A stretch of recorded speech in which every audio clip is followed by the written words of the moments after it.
Ding, it's 10:30. Let's go ahead and get started with our meeting. Happy Valentine's Day to everyone, and thank you for being flexible on meeting at this different time. That seemed to work out for everybody. Okay. Authorized and excused are going to be Clint, Blackman, and Buddy Dixon. However, we have Cindi Erickson here to help us report since Buddy is not available. It's quite a party going on next door. Maybe we should go over there. There we go. We'll get started. Okay. In terms of today's agenda, is there any changes to the agenda? Do I hear a motion to accept and approve the agenda for today? So moved. So moved. Second. Second. All right, it is approved. Okay, next order of business is the accepting of or a review of the minutes for the last meeting. I'm assuming everybody had a chance to review it? Okay, any changes that need to happen? Okay, do I hear a motion to accept the minutes from the January meeting? So moved. So moved. Second? Good. A vote? All in favor? Yay. Okay, so we got... Well done, Tom. Thank you. Thank you. All right, the next thing would be chairperson comments. I really don't have a lot of comments at this particular point. As you know, we've been February. So since the last meeting, I did do my presentation to the board as presented, as we requested. There wasn't any big surprises on that one. The one thing that did come out of that is that when we do a formal report in April, they would like us to make certain recommendations based on what the CMP is in terms of what we should be focusing on in the next time. So that's on our agenda today, is to talk about that. Board liaison comments. Sure. Well, I was asked last night if I would sit in, and so I don't have a lot prepared and won't take a lot of time. But I do want to highlight a couple of things that were important that the board approved last month. One is the establishment of a finance committee. We're in the process of interviewing. In fact, the first interviews took place this morning. I think there's another interview scheduled for Monday.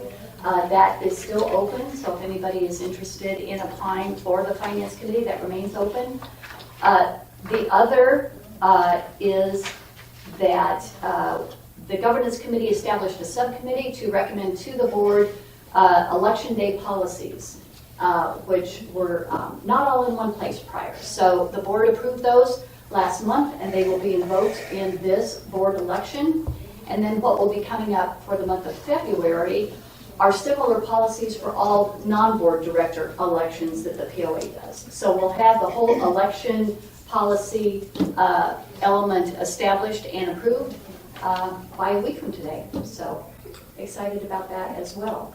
We're going to be talking about a couple very interesting topics that you'll have to see in the agenda. I hope everybody comes to the board meeting on Wednesday. Some new topics maybe that you haven't heard about. So I'll just leave that for you and hope that you plan to attend. And the Governmental Affairs Committee report, which is always just incredibly exciting. You're on the edge of your seat. Absolutely. Anyway, that's a good point. The Governmental Affairs Committee is asked to present to the board every quarter. We started that 2 times ago, and that quarter comes up this month, so we'll be hearing from Pam. So that's good. Okay. That's it for me. All right. How about staff? Stephanie. I just have a couple things as well. Happy Valentine's Day first to everyone here. And the ACC has been hard at work on recommending revisions to the protective covenants based on lots of input, contractor input, homeowner, property owner input, just through the course of doing the work and evaluating the permits and sort of acknowledging and realizing the things that may have been not quite clear enough, didn't give them quite the lanes and boundaries that they needed. So there are a number of those recommendations, and we hope to have those on the board's agenda in March for new business. Okay. And then to hopefully be voted on in April. And the plan is to have that kind of as an annual review and annual submission for anything that comes up throughout the year on those recommended changes to the protective covenant. So kudos to the ACC. It's a lot of work. I mean, it's complex and it's very difficult to find every scenario that's going to come up. But the consistency is important. The predictability is important for the community. So we want to get it right. And then along those lines, P&I and compliance have recently kind of rejoined forces. Those were separate divisions in the past. They're still somewhat separate, but we're officed together, working much more efficiently and in concert with one another. And those offices are now in the old Public Works area of the POA Administration Building downstairs.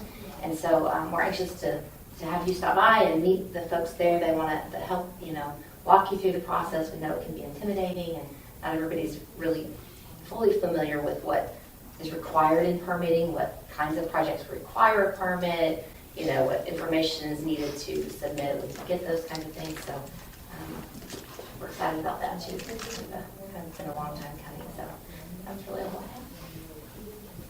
I have. Okay.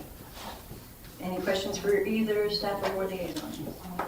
I'm going to talk implementation tables and other things later, right? Yes. Next on the agenda, Stephanie.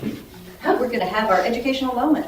So educational moment today, I was going to visit with just a bit about POA's role in development. It seems to be sort of a misunderstood our contribution to development. There's always been a role in terms of through the ACC, permitting and things like that. What we aren't in the business of is funding development. We don't want to do that. We've always had a responsibility.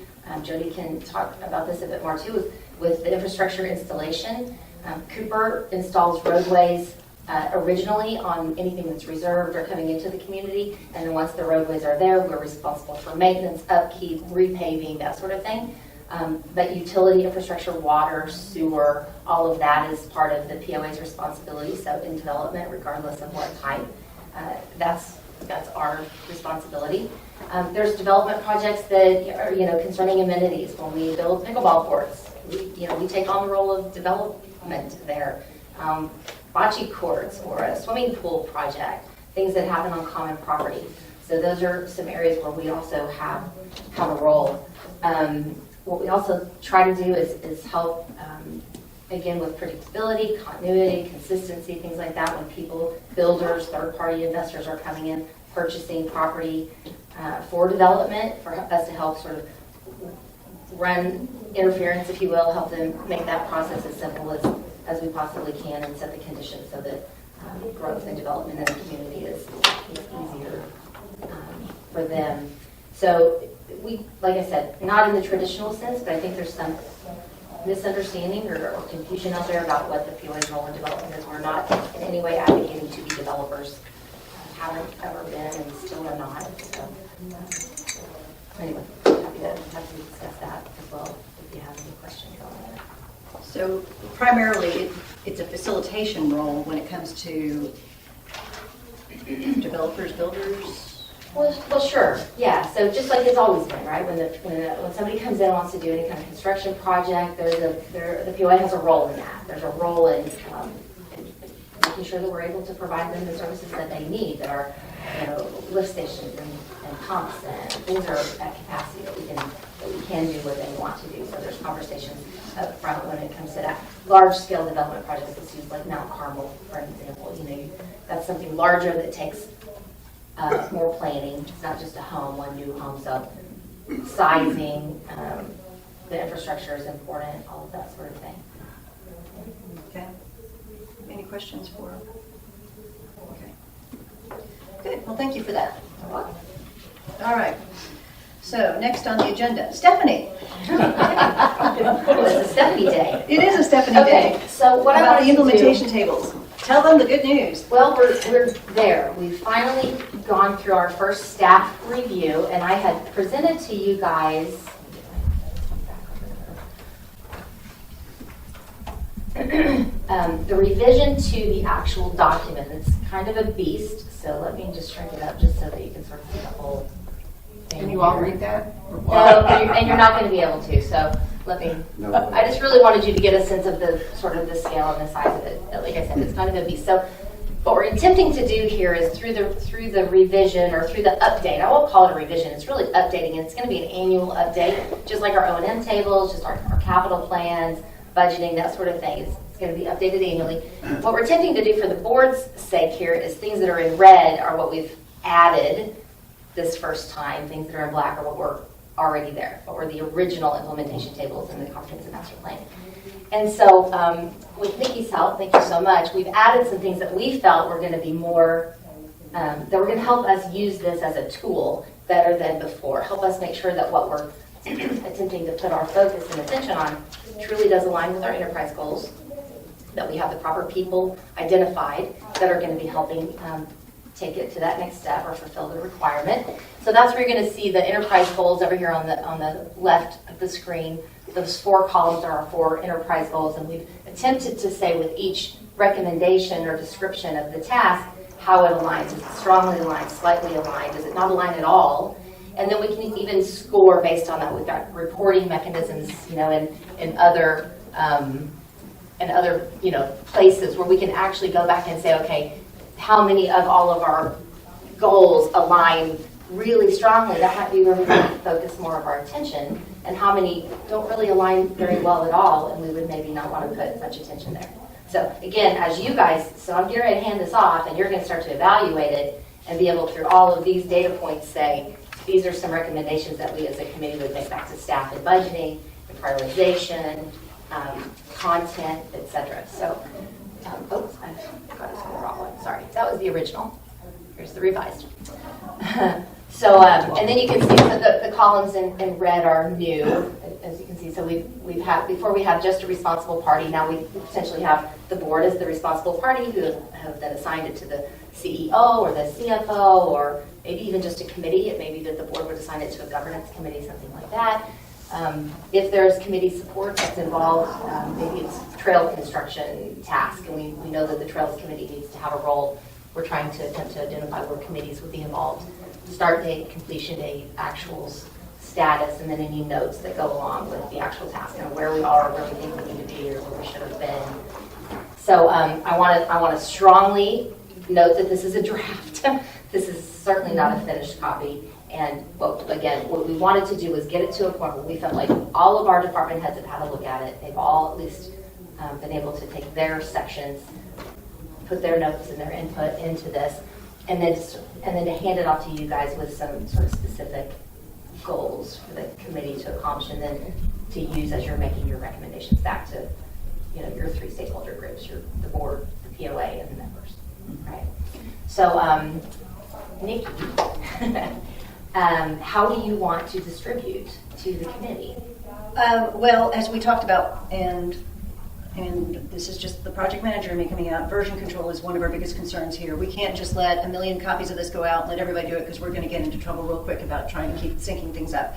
So what Stephanie and I had talked about is she'll maintain the master with a backup, of course. And then she will give me a copy of it, and as the chair, I will have the one copy of it, because this is no longer printer friendly.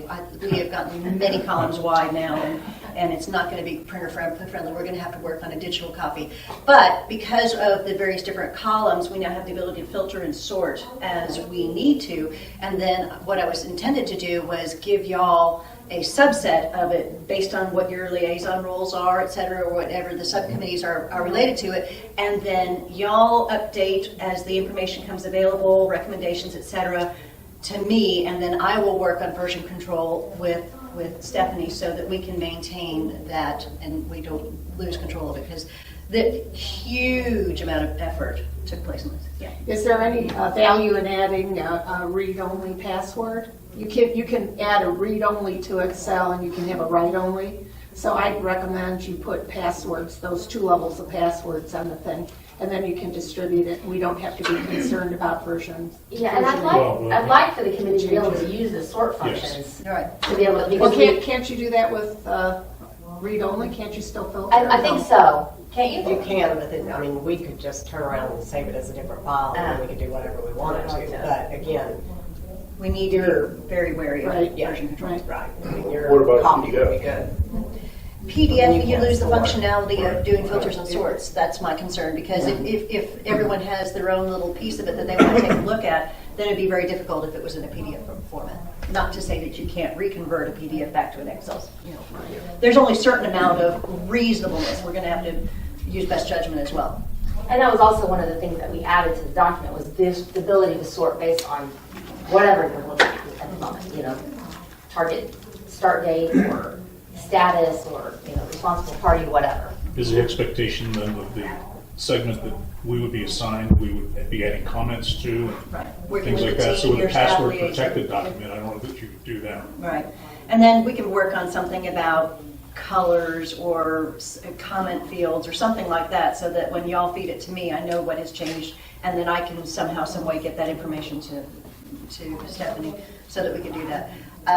Stephanie, is there, I know you've assigned these a percentage value based on how they line up with our goals.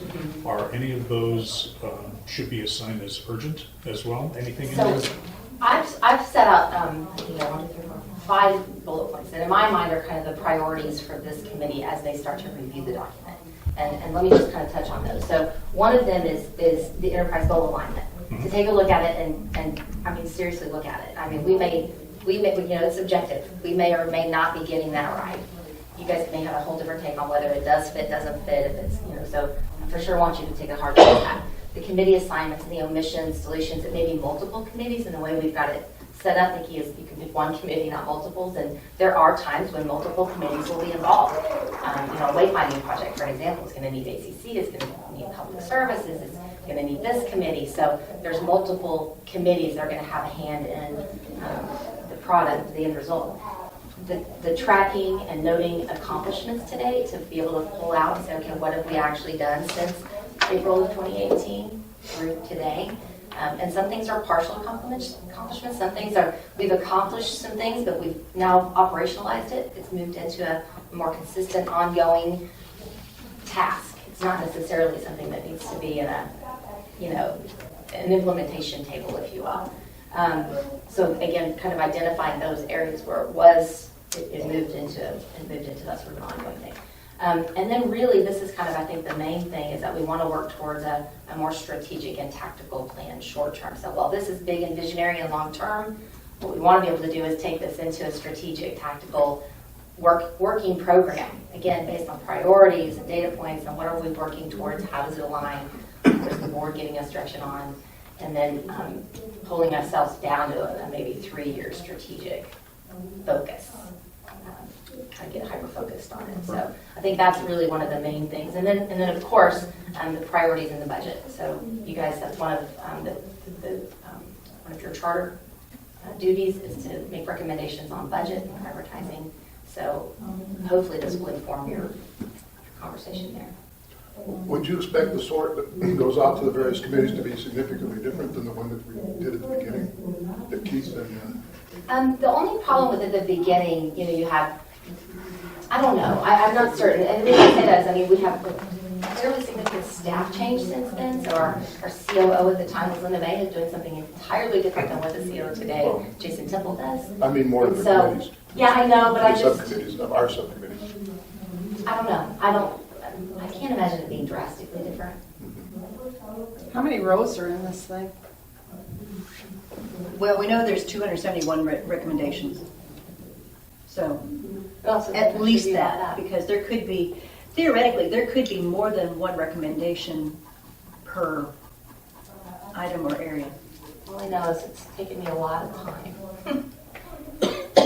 274. Well, we're counting the header and things like that.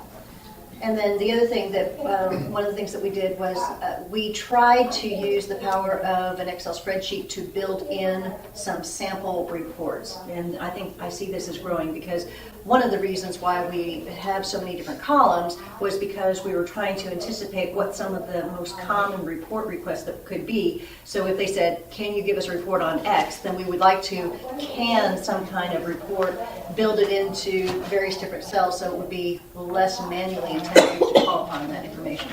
So as you go through it, one of my asks of y'all would be, what other reports do you think are the, if we had to say the top 5 reports that we most commonly would be asked to get, then see if you can filter that information to me and then see if we can build it into one of the reports there. Because then we can start setting expectations in terms of what reports we can provide to our stakeholder groups. So note that there are no additions. This is not any kind of a change to the original document in terms of new tasks. It's what was there.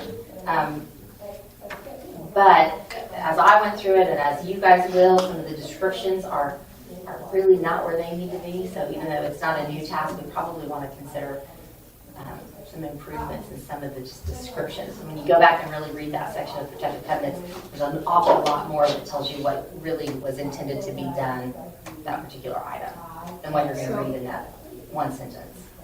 So just so I'm clear, so the plan would be perhaps to provide all of us with a read-only version, and then secondarily, a second extract from that into our respective committee areas? Is that what you're thinking? I don't know about the first one, but certainly the second one, filtered by the particular area. I think that would be beneficial. It's a slice and dice. It makes it so much easier than all of us taking a look at all 271, that you have your 15 or so, and I have another 10, 13, whatever, depending on... It does, but I agree with where Diane's headed. I feel obligated to look at the whole 271 in addition to Then the you ones just that are define running public Right. service. which we're Right. responsible for. So if step 1A is to look at it in total, then I'm okay with that. Okay. Would you like to divide and conquer and kind of say by week, we have 4 weeks before the next one, we'd divide it in 4 equal parts, and this week we do, all of us focus on this one, and Yep. next week we focus on the other one? That's our primary goal. That is would to be like prioritize 60 that to list of 75. 271. Yeah, that'd be 60 to 75 recommendations to cover each week. Are y'all okay with that? Well, I mean, I'm happy to get the entire file as a PDF document. I mean, I do want to look at the whole thing, but I don't necessarily need to be able to manipulate it. And, you know, the second cut where it goes at the subcommittee level, I mean, whatever version works. Okay, so we do have an action that all committee members review all recommendations, and I'll divide it by 4 and we'll send it out that way.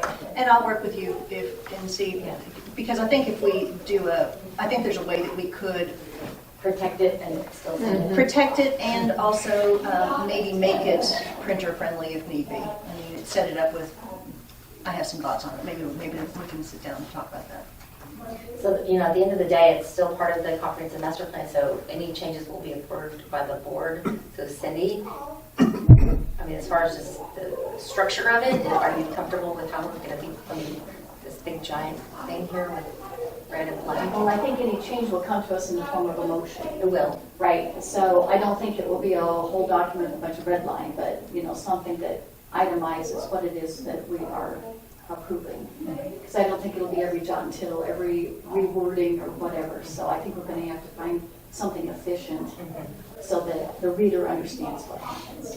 Would it be acceptable if we did a motion that said we would like something along the lines of accept and approve the 2019 updates to the implementation tables, which include and then have categories? We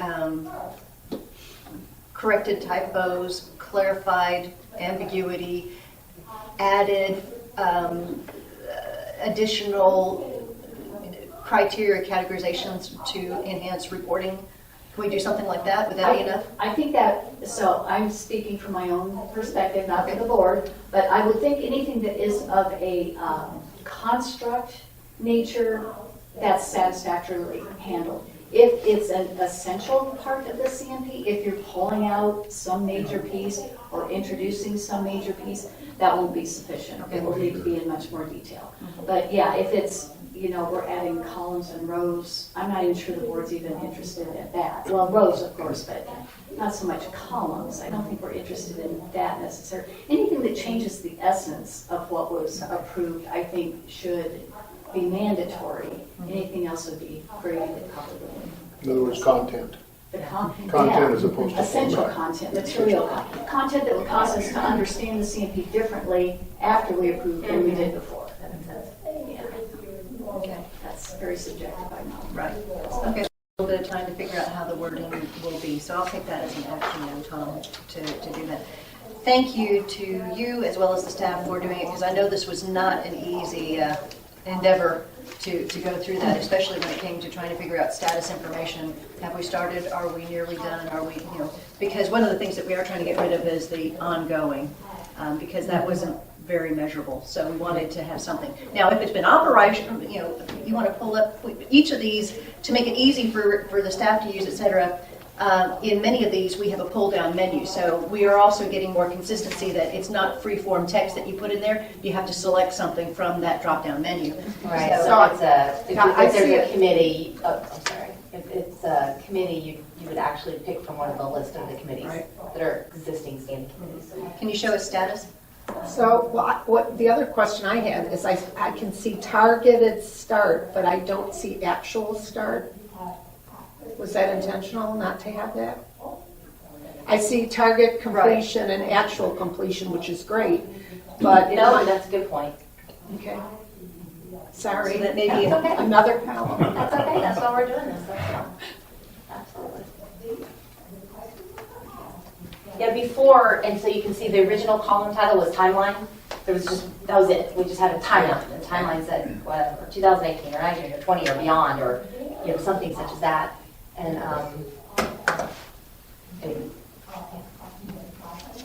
That's awesome. So I think we have more information that we can gather, and we'll get more consistent information because we're using drop-downs, and we can avoid things like typos and all that kind of stuff, right? we're definitely not there yet, but we're a lot farther along that But line. considering this is the first time we've made a significant effort at trying to evaluate it, this will go a long ways towards doing it. The other thing that is probably a recommendation that we need to make is separating the implementation tables so that we have the ability to update those, which should be annually, versus the whole CMP document. We don't want to have to redo everything like here just because we have an update to one section of it. So from that point of view, we may want to make a recommendation that moving forward, that this and the O&M tables are updated separately without having to update the entire document. Just an amendment to it. All right. Any other questions? Yes. Is there some process for reporting back to this committee on where things are in the process?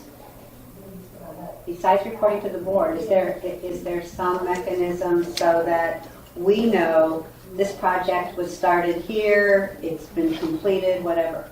That is a good question. I mean, we've been thinking about it in terms of an annual update, but what if in June some department started a project that's on this list? Are we going to wait until the end of the year to update that, or will we get like an actual start date of that and we can update that throughout the year?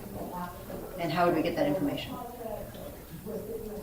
I mean, it's my responsibility to update it and then provide you a document at a certain time of year. I mean, it's kind of becoming part of our evergreen calendar. Okay. So that at a certain time, you get it based on the updates that we have so that you can start to do your work to, again, inform the budget, inform that whole Yeah, process. it's sort of like, from a project perspective, it's an ongoing status report. And maybe that's an additional report. And maybe it's just high level with green, yellow, red type thing. So we know what's, relatively speaking, are we on track for this percentage, and what might be a suspect, might get delayed, and what are we behind on? Because I think that would be valuable to know. That might have an influence on how we as an organization, as a village, move forward on some of these things. Now, I think that, if we were doing a real project, we would probably do it on a weekly basis. and- Right, and now that's that's way too too much. much. That's I too even much. think monthly is too much. But would quarterly be enough to kind of give us an update without being burdensome to staff? I mean, what is the frequency we could do that would not be burdensome? Can I suggest that maybe one of the things we want to come up with is a short term, next 2 to 3 years. Right. And maybe that is a separate kind of gleaned out document is what gets reported for regularly. Yeah, I would There's no agree. use to go No, over no, things that are No.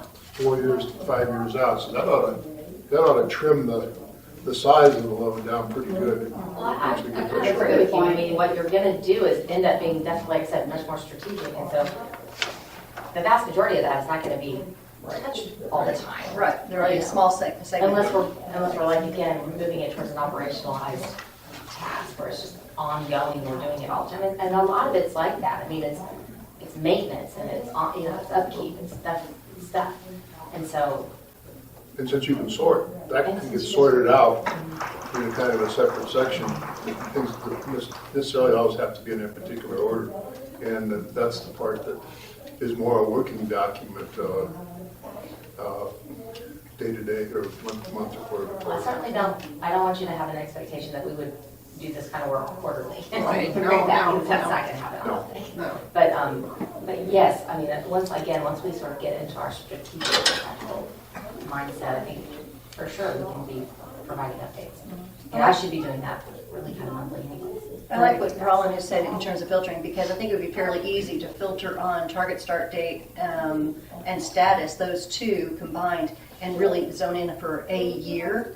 And that way, that could be, front and center whenever you're having your conversations. Oh, by the way, where are we on that? Is there any changes to that? Because I'm thinking it could be less than 15 or 20. Right. Oh, yeah, absolutely. Yeah, that's right. And that's manageable. 271 is not. No. So, but keeping that short list in a printable format may be something that would be handy to kind of have all of the heads of the departments available to them so that they can kind of keep focused as well. Well, and you could also, at least when I'm working with it, I'll probably hide some of these columns to get it down to where it's a printable format, because some of them are useful and some of them are, for example, whichever category they fall into. Okay, once we define that, then as far as working in comments and progress, I might collapse that. I know, I did the same thing. Yeah, thank you. Because even on the digital format, it's hard. It's big enough that it's kind of tricky. Yeah, we're here to sort of make your life easier, not harder. Right. Yeah. All right. And it's just our feedback. Okay, anything else? All right. Next up is the CMPAC subcommittee reports. Anybody have anything that they would like to say from their meetings with their own committees or subcommittees? Pam? The marketing subcommittee would just like to know the status of the summary of findings. It was submitted a couple of months ago. Yes. That is in progress. It's, and I think that we should probably take that one offline and discuss that separately of where we're going to go on that one, since that's been kind of a hot potato. But we do have the recommendations that came up with. We already accepted the ones that are included in the marketing plan, but we have not for the ones that are not. So I did want to accept that document, and I did send that around to everyone for review. Right. So the one comment that I discussed with Pam was that we need to realize that there have been major changes, and feel free to jump in on this one, Pam, because we have a marketing staff, they've been making progress. This document has been a ways in coming, so obviously there is the potential that there are things that are now included in the marketing plan that weren't as of this writing, is my understanding. Is that correct, Pam? Correct. Okay, so, Well, not included in the marketing plan, but things that they've actually implemented okay. that were recommended. Because that initial recommendation was actually completed and submitted more than 4 months ago. And a lot has happened in the marketing department since then, and they're moving forward. And so this is now basically kind of an old document, unfortunately. If it had been acted upon or recognized when it was submitted, it might have had more value. Well, the original intent when we had met with Keith all that time ago was that we wanted some kind of process to say, okay, we have a marketing plan that's been approved. What's in? What are the recommendations that you had that were in and what was out? I didn't have an expectation at the time that it would be two separate documents, but that it would be a single document. So, yes, I'd like to get that off of our plate and get that taken care of with the recognition or understanding that it is constantly evolving in terms of what's been done with the marketing efforts as there is. So are y'all okay if we accept that document? Yep. Okay, good. All right, any other committees? Yeah, I met with the Recreation Committee, and a lot of what they're talking about are the maintenance updates and things like that of our facilities, like resurfacing the tennis court, things like that, that we're waiting for some decent weather to be able to do that. But one question came up, and it's come up in a couple of the other areas as well, has to do with the Cooper properties. And on the Recreation Committee, and I didn't have enough knowledge to counter what they were saying.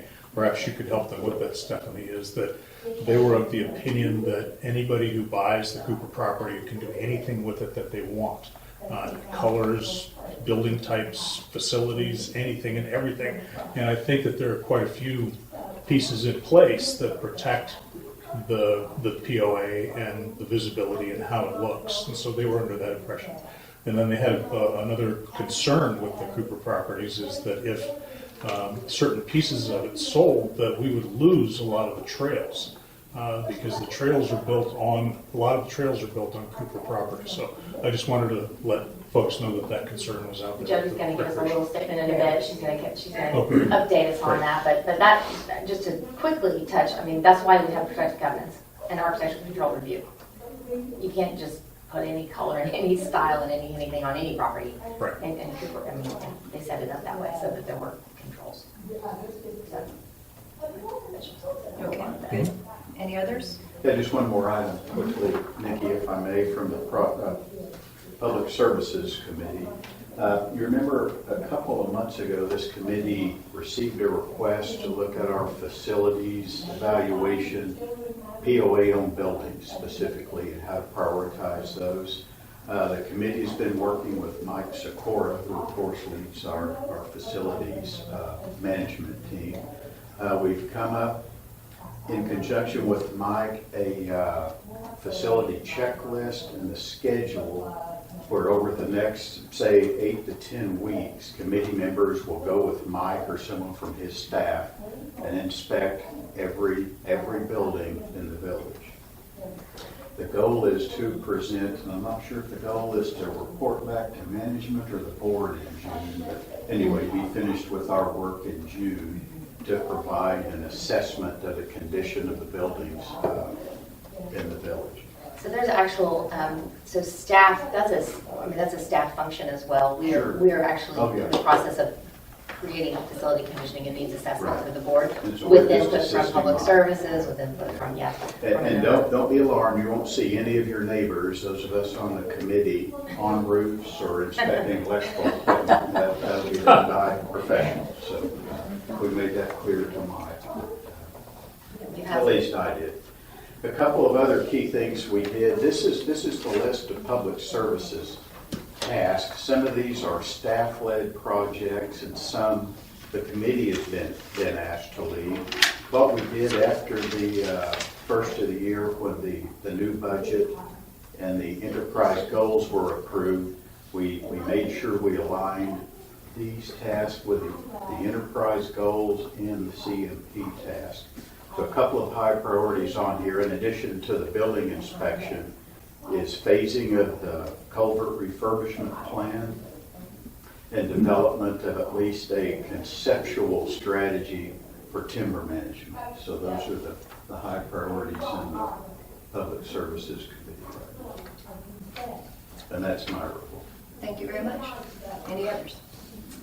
Can I touch back on the marketing just real quickly? So recognizing that the report is somewhat dated, I think I'd like to come back because I do know that there are, like as Nikki said, things that have happened, occurred, or are currently in place in the marketing strategy. So maybe to come back with a staff response to be able to say these things have been introduced or are currently in practice or that sort of thing. I'd like to make sure we're clear that since it's titled not included, to make sure we know now what has been acknowledged as the work that the committee provided. Is that okay? It's fine with me. It's fine with you? I think that would be excellent Okay. and greatly appreciated by the committee. Okay, great. All right. SWOT analysis. Our charter, as you know, requires us to do 4 SWOTs per year. Our committee is a little unique in that. And there was some question about why we do it, other than because we're required to, and how it would be used. And so we've been going through the emails and all that kind of stuff, trying to figure out what was, and I have had some conversations with Stephanie and with Buddy a little bit regarding how this was going to be used. If it's done, who will see it, how would it be used, if it would be used at all, because one of the things that we don't have time to do is just busy work. So what I believe we have kind of circled around to is that the SWOTs are our tool to use for our needs as a committee to help us prioritize and identify things that we need to do. However, I think that it does have value to share some of the results of what we have had that found in that, and that could be the public document that is shared. That way we don't have to worry about having things that would be very difficult to have public conversations on in terms of, I know that Clint had said, do we really want to be airing dirty laundry? Well, I mean, that's the whole idea of having weaknesses and possibly threats, that we do have and recognize those. But I think that we could do it in such a way that we are mindful of what we're saying and who's saying it. And we certainly want to improve the communications, not in any way hamper them. So thanks to Rolland, one of the things that I sent you as part of your packet for today was a summary of a SWOT analysis where we basically took it out of the chart format and put it in a conversational tone with additional words that put it in context. And this is something in this format that could be an option in terms of sharing that information going upstream. And I was hoping to open that dialogue with y'all to say, is that something that is agreeable to you? You have other thoughts on how this could be handled? What did you think of it? All that kind of stuff. I like the comments that have been added to it. I think they add to the document. And, so one of the challenges that I think we all have, we've all done it throughout our employment lives, is recognizing our weaknesses and pushing those under the rug, don't turn them into strengths. And so I think that having a document like this where it says that this is a weakness and this is why, and explains it, I think is very helpful in that process, that building process. And in some ways, when we're sharing it, I think that putting it in context help other people understand, and that's what we're trying to do, is promote understanding. Exactly. I would think it'd be a valuable tool for the staff, for sure. Just to I agree. get that other outlook of things, because again, of course, we're going to use it to fix our priorities. But they want to fix theirs too.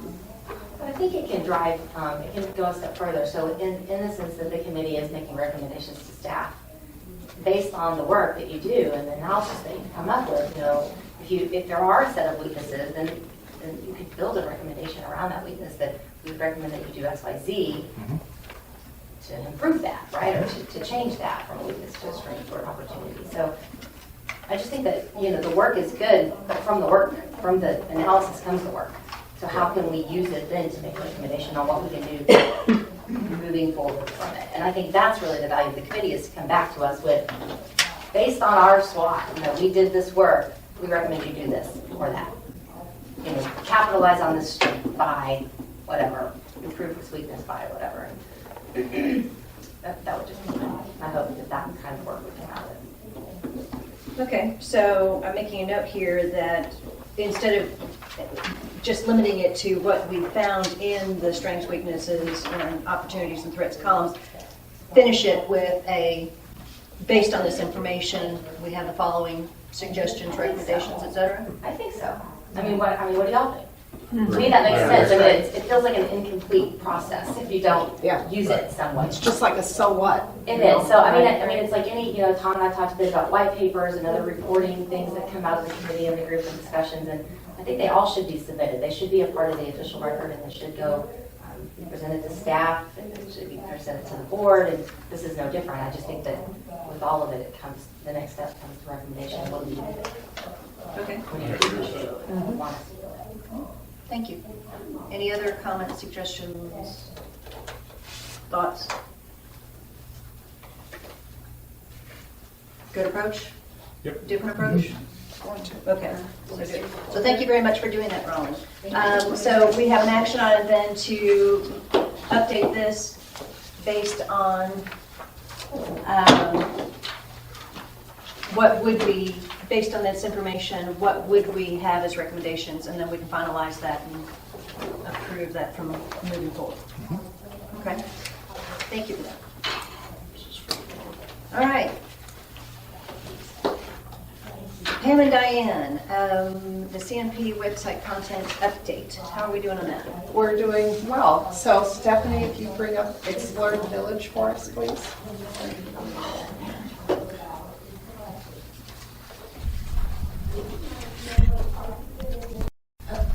Take a little bit of time so they can kind of browse and peruse the document.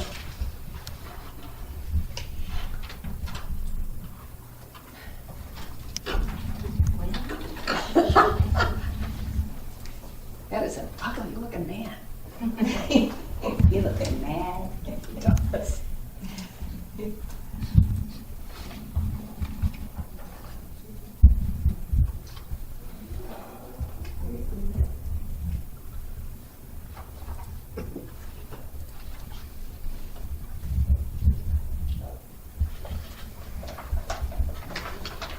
You can get started, because if I take a second, then All I righty. can give it some help. Okay, so as an overview, Pam and I, and she agreed that I would speak for us, but jump in if I misspeak. You're doing good. We partnered with Jamie Caperton, our Chief Marketing Experience Officer, what a mouthful, and Nikki Choyce, our CMPAC Chair, in late January. We had a few meetings to consider possible changes to the Explore the Village website, particularly as it relates to the comprehensive master plan. Jamie and her staff will also propose that we partner with a marketing firm to determine whether we are fully leveraging the Explore the Village public site, and also obtain ideas on how we might enhance this website from a marketing perspective. We also discussed possible changes to the member resources website, and I will address that a bit as well. So our proposed website changes, if you would reference the first graphic, it's a little difficult to make it out, but this is actually the drop down. When you first go to explorethevillage.com, the first tab you will see is Vision, and if you click on that tab itself, it will take you to a vision statement and a link to the full comprehensive master plan. In addition, if you use the drop down, it will provide you with a comprehensive master plan and much backup information about the charrette and meetings and weekly emails and so forth. Then under that is Explore Our Neighborhoods, and finally testimonials. So in terms of what we're looking at, the main site, we believe the most important audiences for the public portion of the website are prospective and new property owners for obvious reasons. With the first few clicks on the public website, it is incredibly important to entice prospective property owners to learn more about us and make us stand out from competing communities. To that end, we have proposed that there should be an impactful vision statement and an overview video about the village. This vision page could have links to a summary video about the comprehensive master plan and a brief descriptive document that succinctly conveys the features, advantages, and benefits of this strategic plan. This is to emphasize that our community has a vision and a documented plan with incremental objectives over the short, mid, and long term. Regarding the CMP overview video and document, Jamie and her staff intend to work with a marketing consultant, once approved, I want to emphasize that. That's yet to be approved. And an internal POA resource to develop this video. The second link from the vision statement would be to leverage an updated version of the Forward Together document. This was prepared by Craft & Tull, the consulting firm that created the comprehensive master plan in the 2017-2018 timeframe. Now you'll see two additional submenus under the vision. Explore our neighborhoods. We suggest would be best placed in the real estate folder when you look at the website. We don't want to lose it, but it's probably more detailed than a new visitor to the website needs to have at that point. Also, regarding the testimonials, our sense of that was it could stay under vision, it could be moved. The testimonials feels like the right thing to do, considering the importance of third-party reference selling. Now, let's talk a little bit about the proposed member resources website changes. We suggest that the vision statement, CMP video, and CMP document that I mentioned above replace the existing comprehensive master plan information that is currently available to the public at, and then I provided you all with a URL. That URL should be a hot link if you bring that up on your computers. We believe that it's important that all of us who are members of the Property Owners Association still have access to the currently displayed CMP public information. But we believe that most of this content can be placed in an archive folder. As you will see if you scroll through the page on that archive folder. Okay, so now that we're up, Stephanie, if you click on Member Resources, go to Governance, Committees, and then down to the CMPAC. There you go.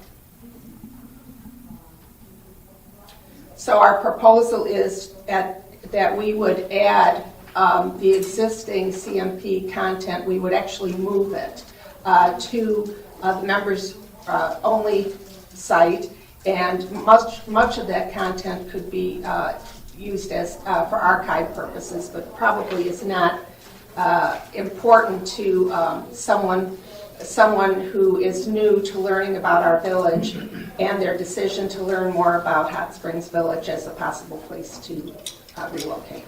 Most of the information that she's talking about now, it is really more of historical interest, Right. because it's 3 and 4 and many years old. So we don't want to lose it entirely, but it absolutely does not need to be front and center. Okay.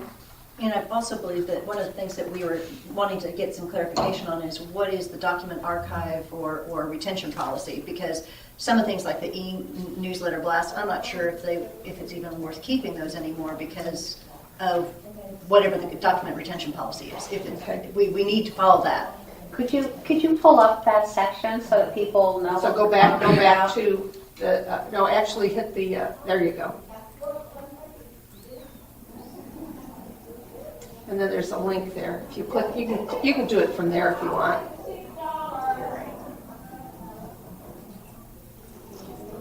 Okay, then scroll down. There's a lot about the charrettes, about the committees, about the old slides. The weekly email updates, that can all go into an archive. Right. So that it's not lost, so that if someone wants to go back and review any of that, it will still be available, but it absolutely will not be front and center anymore. It will be front and center will be more current information. So all of that we're suggesting then would be moved to the member resources site, and in its place would be an updated vision statement, a video about Hot Springs Village, a high-level video about the comprehensive master plan, and a document that we've already paid for from Craft & Tull that we could potentially update and have a link there. Okay. Now, there were some other discussion items that Jamie, Nikki, Pam, and I went through. And part of that was the member resources website. We believe there should be an easy and consistent navigation structure as well as consistent content structure across all committee pages. So, And we all agreed right now the committee pages are really boring.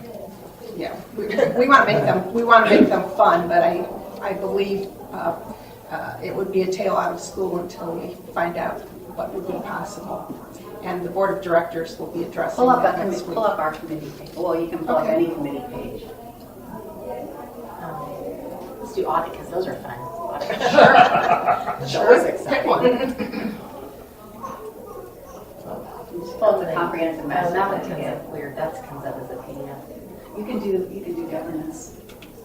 If you're looking for an example of boring, that will do it.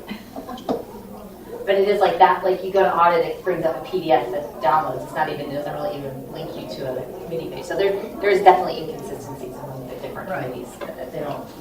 They don't have consistent information in terms of the charter being displayed or who the members are that are serving terms, things like that. You're not going to find much consistency. So that was one of the recommendations that came out of that, is to basically have a template so that we have consistent information, look and feel on all the committees. But we want to make it more interesting. We want to engage more people in the community on our committees. And part of that is if somebody's thinking about a committee and they click and they find it, they manage to get there somehow. There's just nothing there that makes them go, oh yeah, that looks really interesting. I'd like to participate. I think I could add value.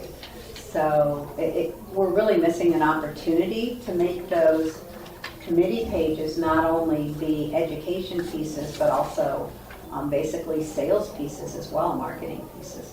I like that idea, Pam. In addition, would it be nice if we had a link directly to the form? If you would like to be a part of this committee, click this form. Good idea. Make a note. Done. Okay, so the next steps, Jamie and her team will be presenting their recommendations regarding this project to the board of directors soon, as in, I believe, next Wednesday. Also, I have an action item to research whether the videos that are currently on Explore the Village are duplicated over on the YouTube Explore the Village official site. And if so, to determine whether there could just be a link from Explore the Village to those videos on the official site, rather than duplicating them. This will help us to be more efficient with electronic storage and point to a single authoritative source.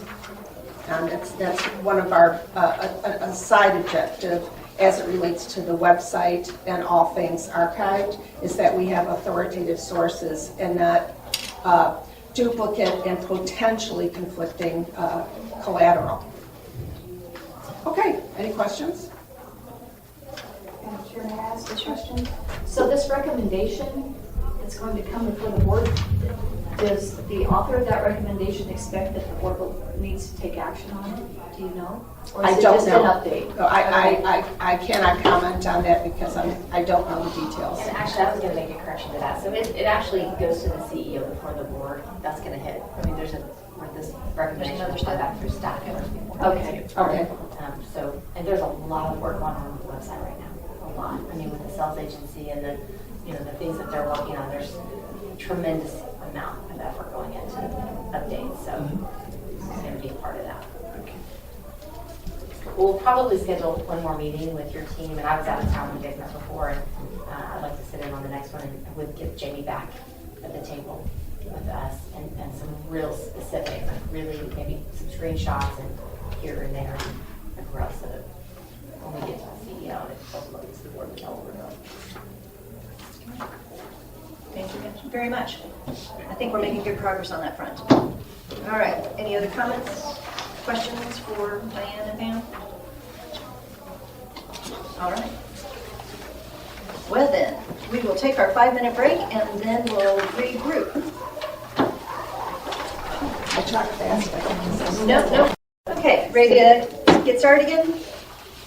Next thing on the list, we have our report to the board coming up in April. And one of the things that they would like us to have, not just a progress, what have we been working on type of thing, but in 2021 through, let's call it a short-term, I'm thinking 5 years, nice round number. What do we think that we should be focusing on based on what we now know about the CMP and what we are aware of in terms of the implementation updates and et cetera? Where do we feel like that was? So I'd send an email to all y'all saying what were your things that you had on your list, and I consolidated that, and the things that came up were infrastructure, facility maintenance, marketing, revenue growth, road infrastructure, building a collaborative relationship with CCI regarding future development, improving the financial stability, and community-wide broadband internet capabilities. That's on the list. We don't have a priority yet, and I would like to see that our ability to move forward on this in terms of not only should we say we need to work in infrastructure, everybody knows that, but if we could have very specific one-year things, like if we were going to, what should we focus on if we're impacting the budget and prioritization of the budget, what should it be in 2021, because that's the budget we'll be looking at. What should be, and if there is something that should happen in 2022 as related to, if this happens, if we do A in 2021, what would be the next logical thing to do, and what's B for this particular area into. So let's see if we can get into more details. So I wanted to open up the discussion in terms of these. I think we may need to clarify some of these. For example, we have infrastructure as well as road infrastructure, because apparently, depending on who you talk to, there is a different definition of what is included in infrastructure, so I think we need to be a little bit more specific. So, opening up the dialogue, who would like to jump in and start? So, Go for it. May I make a preface comment? Sure. About a year ago, the board approved a budget policy. And in that budget policy, a part of it said that what we need is a 3-year plan for about 8 different areas. And I think you hit on about 5 or 6 of them in the list that you came up with. It would be well if you could somehow map the work that you're doing to that budget policy. It'll just tighten that up. Okay, agreed. So can Nikki have what those priorities are from the board so that? It's on the website if you look It's under the Article policies. 2. Yeah. Perfect. Article 2. Yeah. Send it out. Article It's 2 public. of The what? board policy. Of the board Yeah, policy? Yeah, of the policies area. If you want to pull it up, yeah, just pull it up. Governing documents. I happen to know my way around this. Governing documents, then go down to policy guide.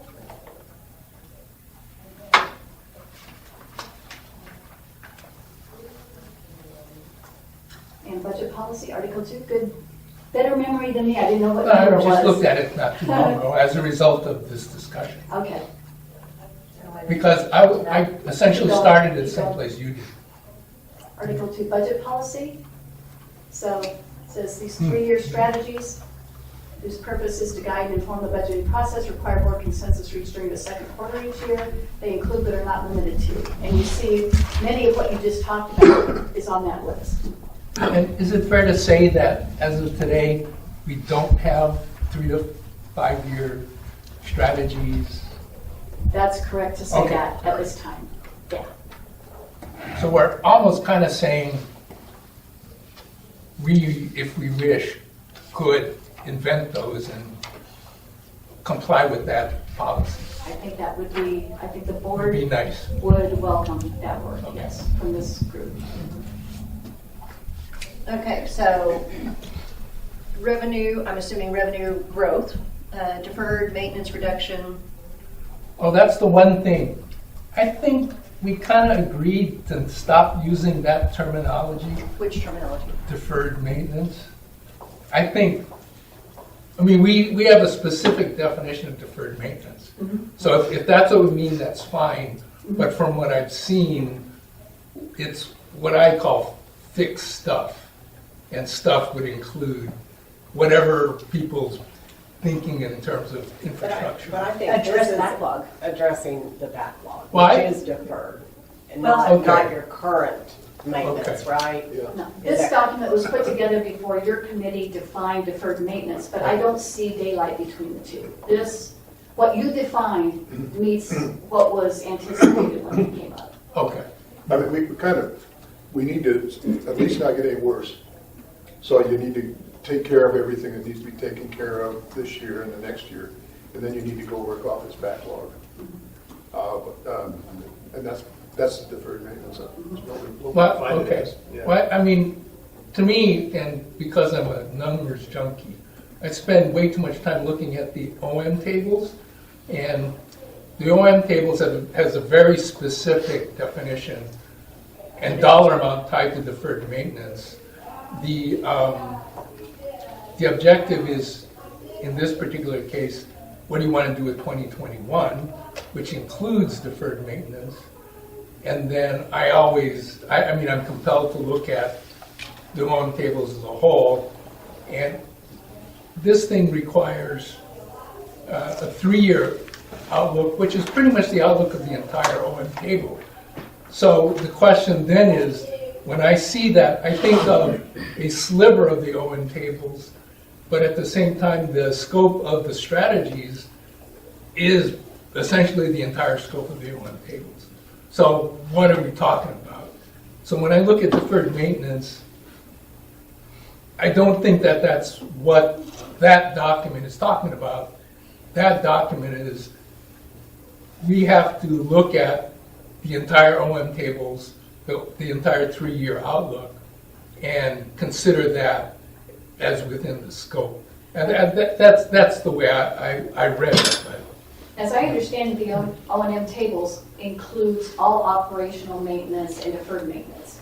Correct. This is addressing exclusively the deferred maintenance subset Okay. of those tables, and the expectation is here for a 3-year strategy to reduce that which has been identified as deferred maintenance. And those O&M tables, the deferred maintenance section of that was based on your definition. Yes, Okay. yes. That's where that came into I think we're specifically. pretty good alignment, Okay, I Okay. think. well, that's good to know. All That right, does make perfect sense to tie it all together. Yeah, what I could offer, a little bit of context, when I say infrastructure and facilities maintenance, infrastructure to me is specifically 3 areas. That's the roads, the culverts under the roads being the most immediate issue, the water plant, and the 2 wastewater plants. To me, that is infrastructure. And when I use the word facilities, I mean buildings. Right. So that's consistent with what the, not just my definition, but consistent with what the Public Services Department and the committee. so what how we about, define those. getting electric service to a lot and, We don't provide the electric services. Electric Electric companies do that. Well, we do it, but they reinforce us. But yeah. okay. So from a next step point of view, there's 2 things that I would like to get progress on, and that is, if we can prioritize these, and I think that we'll find that there's some chicken and egg situation here, but at a minimum, we need to define what we believe is it a goal statement of what we want it to accomplish, and then let's start breaking it down in terms of what we want to, what kind of recommendation specific in each of those areas, obviously as it relates to the CMP. So some help here regarding what you think we should do. Everything on this list requires money, and therefore revenue, maintaining and increasing revenue is probably one of the highest priority things that we have, if you're going to set priorities on this. Okay? So revenue growth, however we can do it, would be my highest priority thing on the list. I will say when this list was put together, it was put together with the top 3 being the highest priority. Revenue, deferred, I have a little bit of a glare Or here. you need deferred maintenance and marketing. Okay. Do you want to go with that, since that's their priorities, you want to default to that here? I can do that. Revenue, deferred maintenance and marketing. Okay, leave this up. Okay, since we had 2 items that have the word infrastructure, and then road infrastructure, do you want to combine those, keep them separate? To be honest, I don't remember who told me which one in the emails, and there could have been multiple votes on them, but I tried to capture everything that y'all Well, told me. if we adopt my definition, we can combine them. Combine them. Okay. that takes one off the list, and we got that good. Okay, so, Oh, we've made the most progress on water and sewer over the last couple of years. I mean, roads is a place where we have to start working a little harder, at least I believe. So Marie, did I understand that you suggested that we put facilities as a separate item?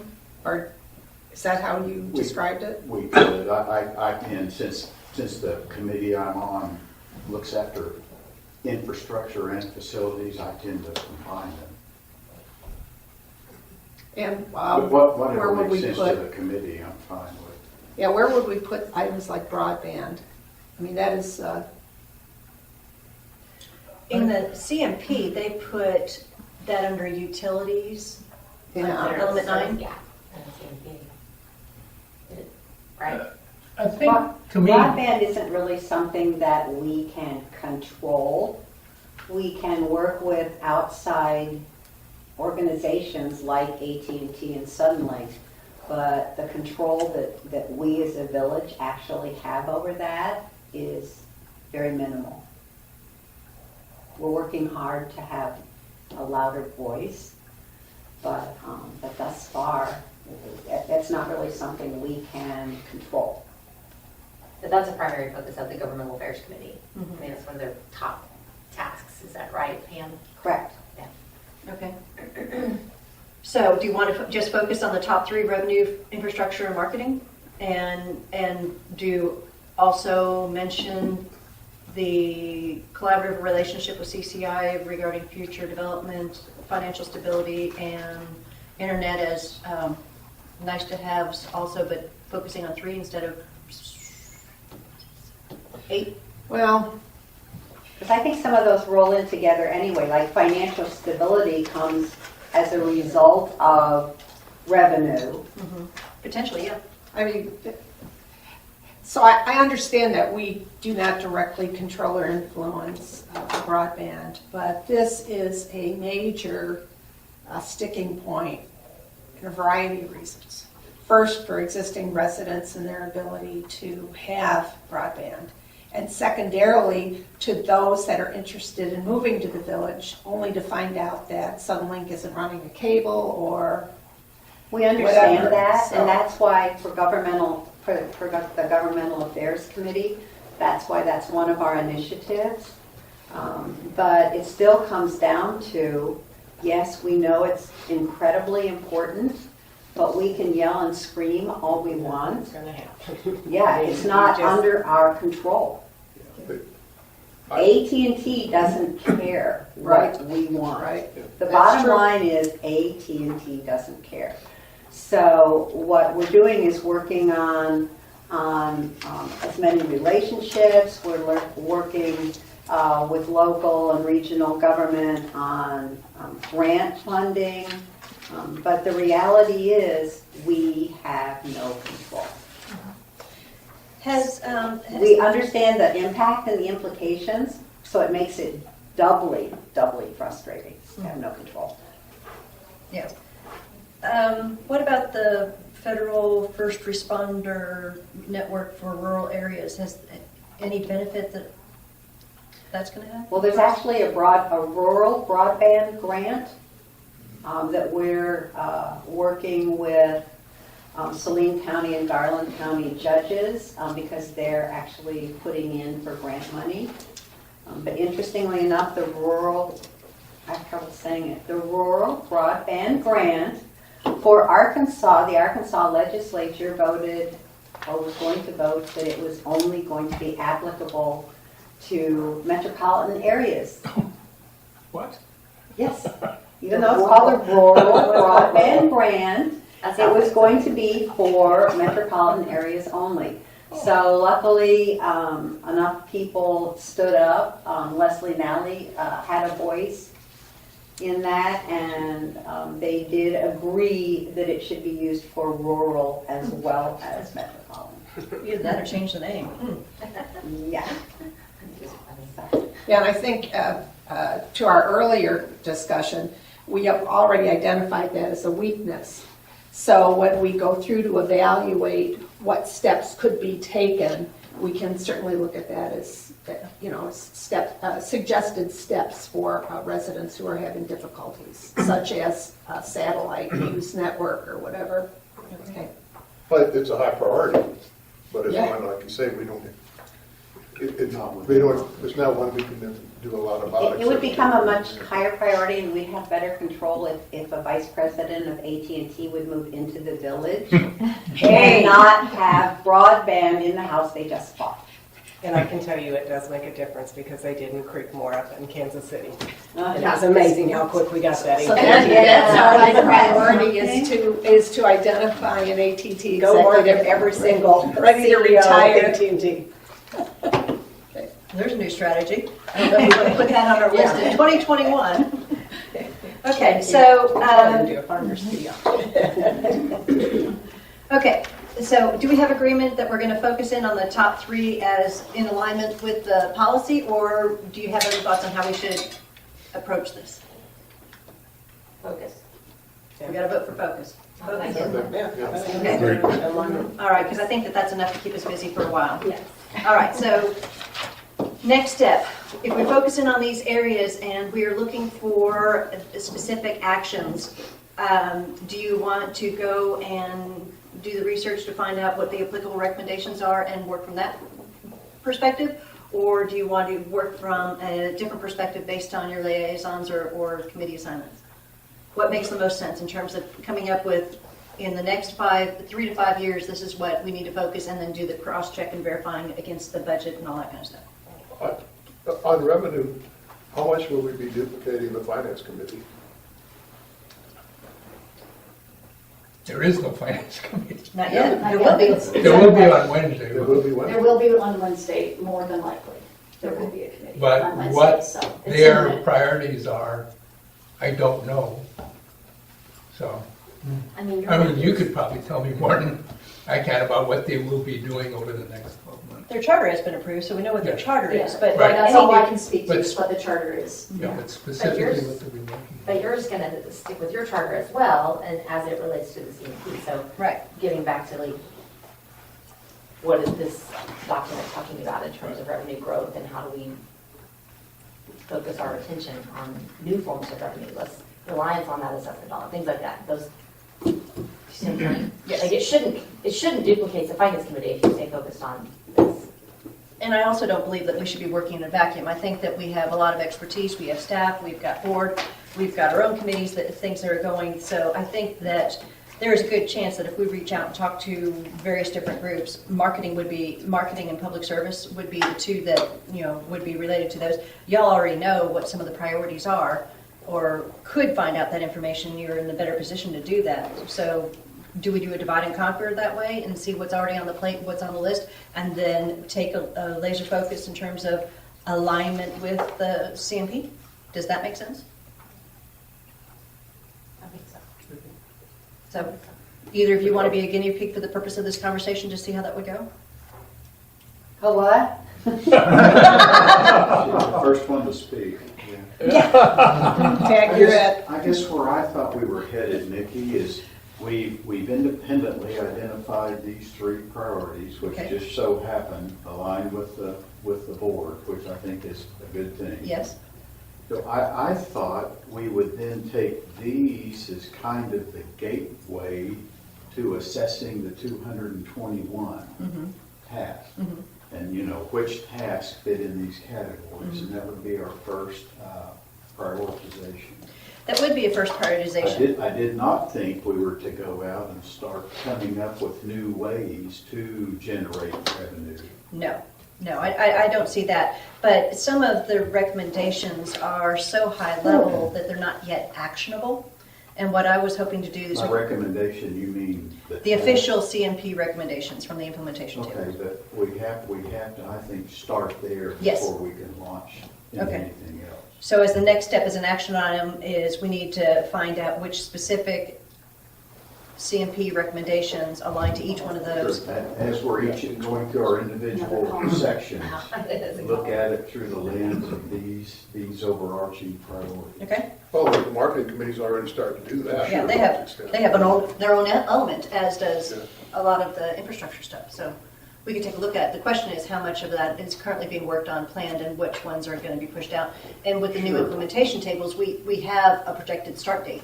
So we could see what they are thinking of doing and compare that to the budget, and we can have that. Is But it that- also takes you to that next step, which is what I was talking about, like that strategic and tactical, like we're moving on. Now how do we take it and move into, like you said, what are the actions? And sometimes they're not defined yet. Okay. Are we going to actually accomplish? Just, Yeah, I think it's safe to say that the marketing subcommittee has really already Yeah. made a huge start on this Right. by saying here's where it's possible to generate revenue.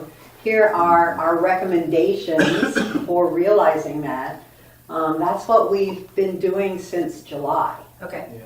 So it'll be And fairly that's easy. what basically you saw today.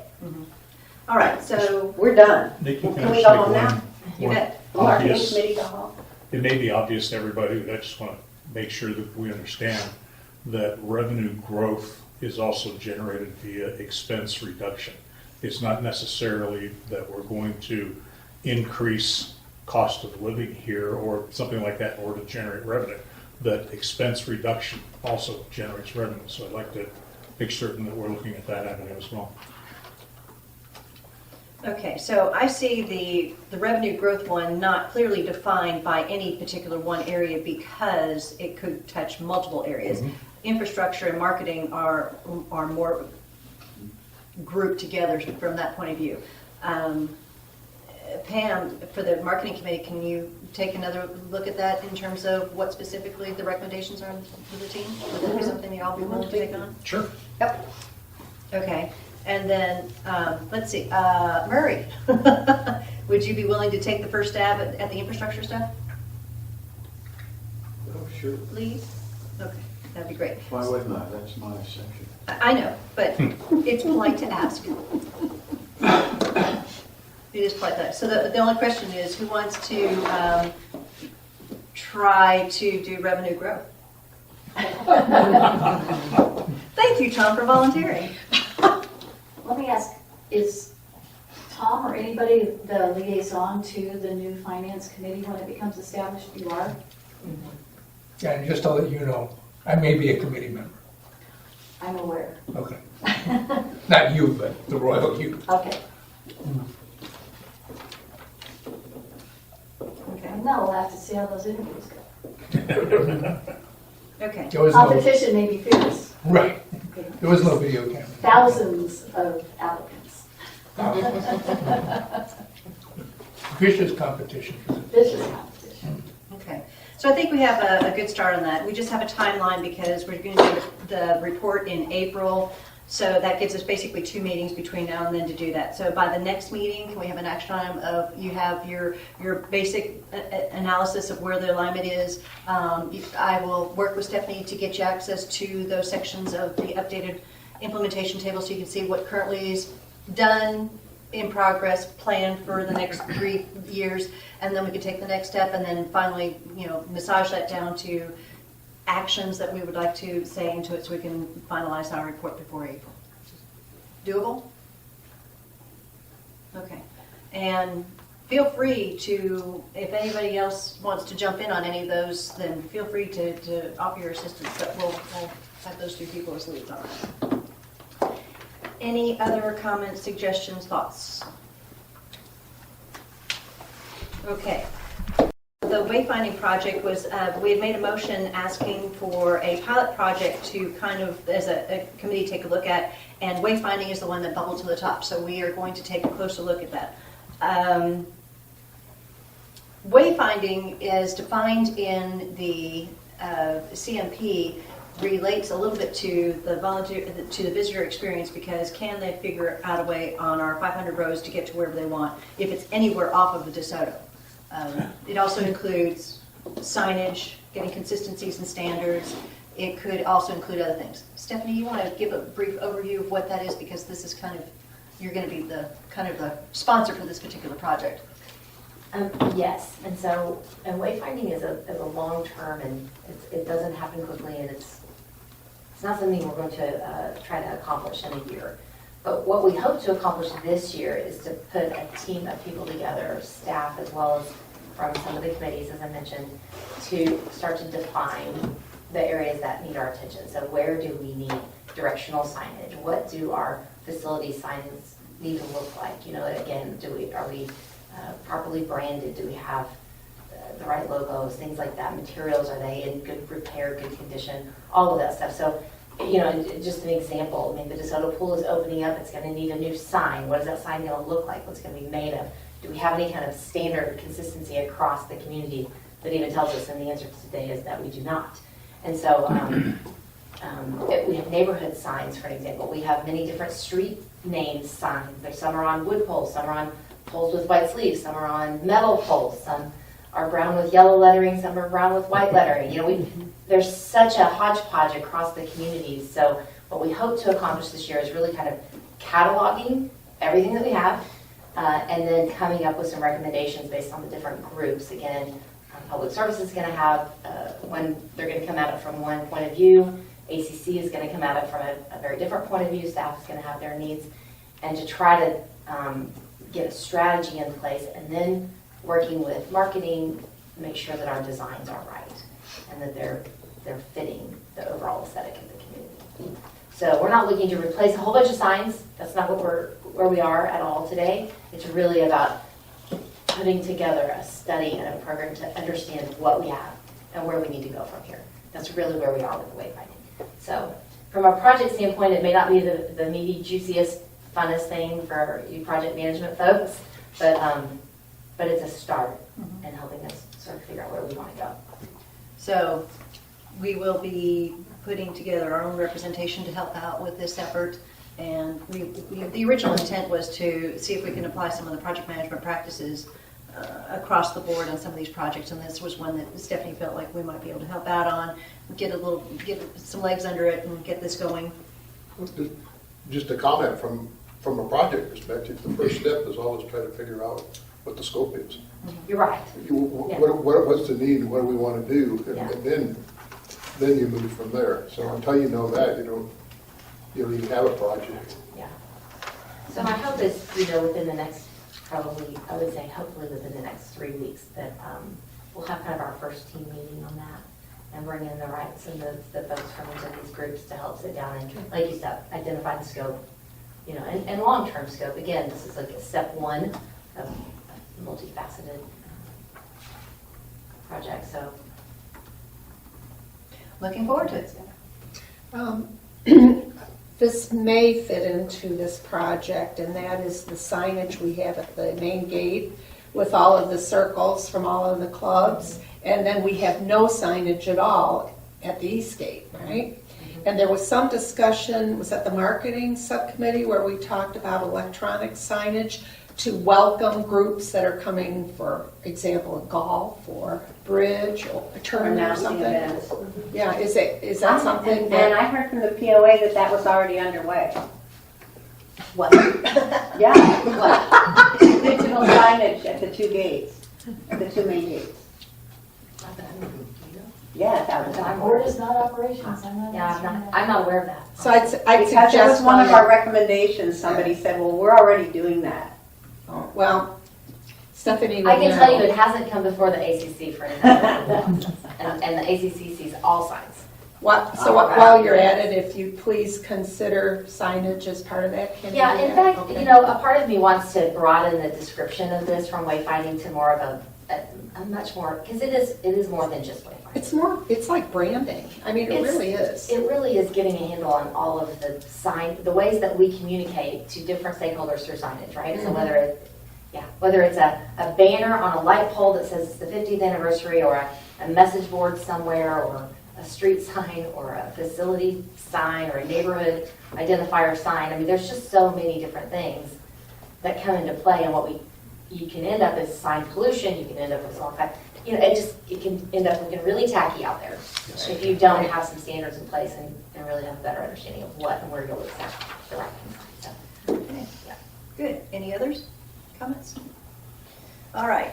Then that's all I have on the agenda. So let's go around the room, see if anybody has any other comments that we do. Start with you, Ray. I'm all commented out. All commented out. Thanks. Done. Done. Jody.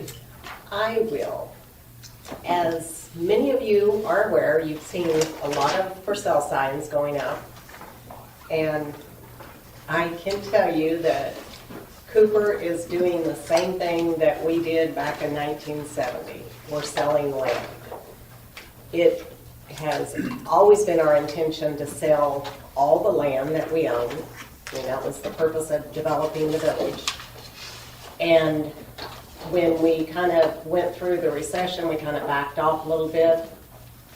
Now we've identified the fact that the village does need more commercial, and typically we would be the company that would develop the commercial, but we feel like there's a lot of investors out there that are wanting to invest in different areas, and this is a perfect time to bring growth and some just good opportunities for the village to you all. So I think the biggest one probably that shocked everybody was the island. Oh, yeah. And I can tell you from the day that the island was built or developed, the POA was made aware that it was Cooper property. Eventually we would develop it. So whatever you put on that island, make sure it's something that you're not going to care if we tear it down, because this is definitely a prime piece of property and our plan is to sell it. So, I mean, and that's been made to every general manager. Everybody has always known Cooper will eventually sell that island. As far as any of the property that has the trails on it, you know, unfortunately, some of the trails may have been built with or without. I mean, it's throughout the years, there's been a lot of different parties involved. So some may have been built without any permission, maybe some were with a handshake, maybe whatever the case. There's no documents. So the land that we are selling, it may require some trails be relocated. But unfortunately, you know, it's our land, and so we want to obviously get the best value that we can out of it. We have no intention of, at this point, selling our developer rights, so we're still here, we're still the developer, we're just back developing. We're wanting to bring the growth that you all need to the village. And as you brought up earlier, when we sell a parcel, we do a supplemental, which brings it into the village. Once it's in the village, it's governed by all the documents that the lots are governed by. So as far as color, now we do have the ability to bring in either as residential or we can bring it as commercial. There's really currently no different commercial. It's either commercial or residential. And obviously we're looking at what's best for the village, and that's really about all I have to report on, but I am open to any questions. Everybody has my number. I'll be happy to answer a specific question or in general, but we're really not doing anything that we haven't been doing since 1970. We're selling and trying to develop more areas. And really the only difference, and this is why I think people's attention is because there's a real estate sign on it, right? Right. And so before, it was always for sale. We've always known it's for sale. It's always been for sale. It's just much more visible now, so people are aware. Could you clarify, you're talking about the Cortez Peninsula? Is that the one The that you're beach, talking the beach about? area. Cortez Island, yes. Okay, thank you. And also to clarify, when you say bring it into the village, reserve property, technically speaking, is not in the village because it has not been platted, correct? Correct. Yep. And when it's sold and to be developed, it would have to be platted, and then the declaration would be updated by an addendum? Well, it's a supplemental. Supplemental. So you bring it into the village that way. But like in Bella Vista, of course, a little larger community, but there are some out parcels that we have sold and we did not bring them into the village.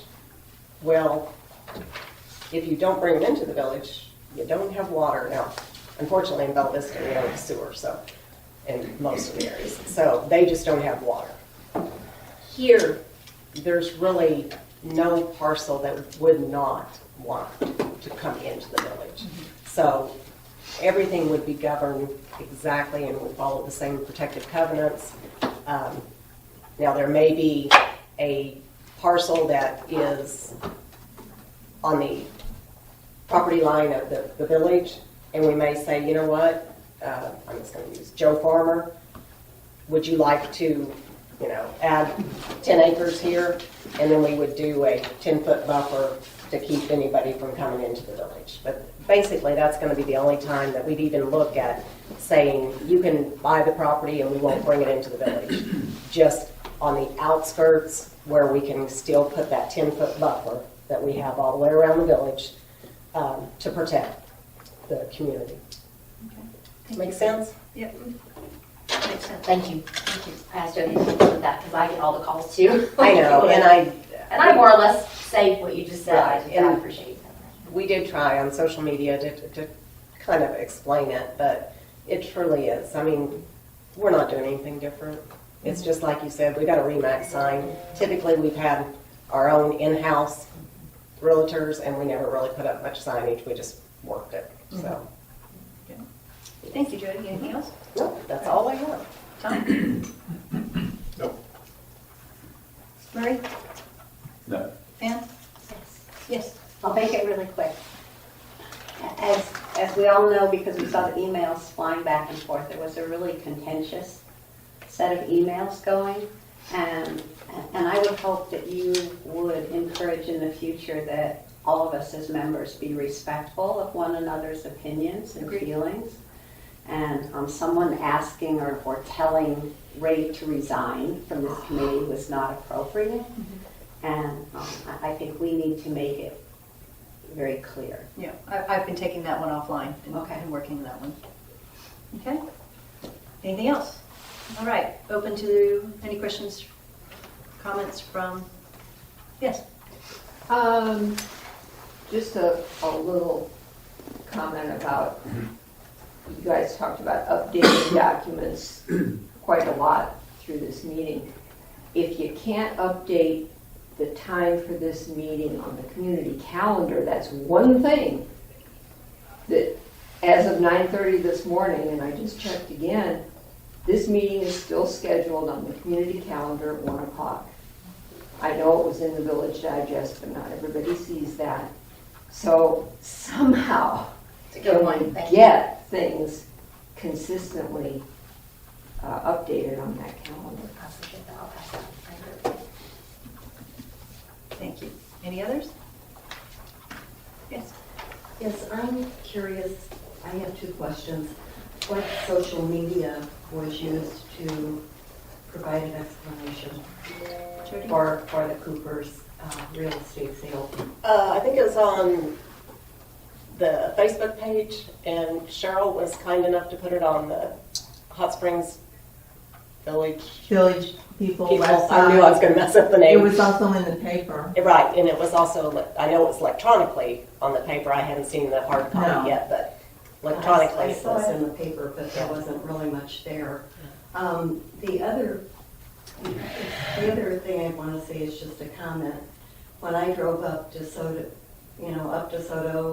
out toward the East Gate yesterday, I just got the sensation that the whole village was for sale. I was very uncomfortable with all of those for sale signs, and I don't think it would leave a good impression with people visiting the village. I wish something could have been arranged that a for sale sign would be here and here, but the real estate company would, of course, show prospective buyers where the options were, because that was a scary sight for me. And I heard a couple of comments when I was at S&P Golf in the East Plaza, and people were just shocked. So I'm not comfortable with it, and I'm especially not comfortable with how our visitors will view it. Well, if we're lucky, we'll sell them quickly and, I hope so. and then the for sale sign. But I kind of use it as if you were the owner. So if you had your house for sale and we said, well, when we drive down DeSoto, there's way too many houses up for sale. So if you don't mind, take your for sale sign off because I don't want to worry. Then, it really wouldn't be fair to you. So we kind of we got to have the sign out there because obviously it was very shocking for everybody, even though, as Stephanie said, and as we've all said, for the past 50 years, that property's been for sale. Well, exactly. And So- that's why I don't understand why there has to be a sale every mile or so. If I had 10 houses that I wanted to sell, I wouldn't put 10 signs up. I would let the realtor do the work and say, oh yes, we do have this for sale and we also have this for sale. Right. But as I said, that was a frightening sight for me. I know it's been for sale for 10 years. And I don't understand why 20 signs have to go up all at once. Well, we have land all over the village, so we kind of have decided to concentrate on one area at a time and see what type of interest we have. So, unfortunately, the East Gate, there's some good potential there as far as commercial property, and that's where we have been looking. So, but we do have a lot of interest, and like I said, we would love to get the property sold, and then obviously you would have growth there, and the sign would be gone. So that's our intention. Will we be getting updates as these big areas for sale are sold? Will the residents be getting any feedback from Cooper on the progress, or will we just see a sign go down? Well, the sign should go down, obviously, and I'm very realistic. Some of these properties may stay for another 50 years. I don't know for a fact that they are going to sell. But I think typically when somebody purchases an area, especially in the commercial area, the residential, I don't think it's going to change anything. If we sell Pacifica Villas, it's probably, I think it was 15 lots in Pacifica Villas. All we're doing is saying, here, Joe Builder, you can do production build now because you can build this one, this one, this one, this one. So I think you would see that instantly. In the commercial, I'm assuming with everything that has to be done as far as ACC and so forth, that if you're involved in the village, you're going to start seeing what's planning on going on.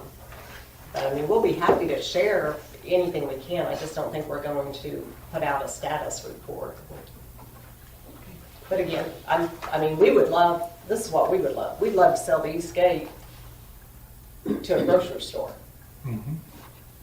That's what we're after. We're after something that's really going to benefit the owners. Obviously, we don't want to sell to something that's not going to be, used in the village. So it'll be a positive. And if more commercial growth, it kind of breeds itself. So this is a good thing. We need a few things here. Bring some new energy, Yeah. new ideas. Okay. Any others? Yes. Yes, I also wanted to say that the press release was also put on Nextdoor. You asked about which social media True. site. Thank right. you. Yeah, I forgot about next door. And is this committee considering to move the meeting times to 10:30 a.m. or is this just a? This was an exception. Okay. Unless, of course, in the future that we have, primarily it's been because we had some people coming in from out of town and we were in deference to that. Well, if people want to talk about changing it, then we will, but Okay. no, this was an exception at this point. Because then it allows me to get back on the road and get back home early. So. Okay, so it is a possibility. Possibility, but it was as an exception this time. Any others? Okay, yes, there's been a lot of reports about people having trouble with Suddenlink, and I guess I want to address Pam with this because she's on the GAC And I was going to send you and some other people on the committee an email about it, but it's like, some people, it's like 5 weeks and they can't get their issues resolved. What would you suggest, that they contact the Attorney General, or what can they do? Just keep trying to go up the sudden link ladder as much as possible, but there's nothing that we can do as a village. Nothing the GAC can do? No. Okay. No. Unfortunately, no. Okay. All right, I was afraid of that. Just tell them to get really obnoxious over there. Okay, and one Keep more. asking, I want your supervisor, I want your supervisor, I want your supervisor. Okay. One of the problems is, I think that the site right outside, the business Suddenlink site right outside the village is a sales site and not a customer service site anymore. I guess so, yeah. Yeah, okay. And my last question is, does this committee have private work sessions? And if so, is this information discussed at the next regular meeting? And how often do you have these? We do plan on having work sessions in the future. We do them on a as-needed basis, and yes, per the open policy, we will, anything that's done in a work session will be brought here so they can be in the minutes. But you have not had any yet? We've only had one, and the topic was the SWOT analysis, so therefore we discussed it here. Okay. That's all I wanted to know. Thank you. All right. Any others? Yes. Yes, I hear a big report's gonna come out in April. Which meeting? Kind of big report. Oh, all committees are required, I think all committees are required to put an annual report, and ours, that will be in April, that per our charter. So you're doing it to the last day the old board is on the board? April is what our charter says. It's not, there's no decisions, it's a report, It's just a report. just information To the old board or to the new board? to everybody that's there, At the April board. to everybody that's attending. It's just, I mean, it's just a report. Okay. All right. Anything else? All right. Move for adjournment. All in favor? Aye. Y'all have a safe weekend.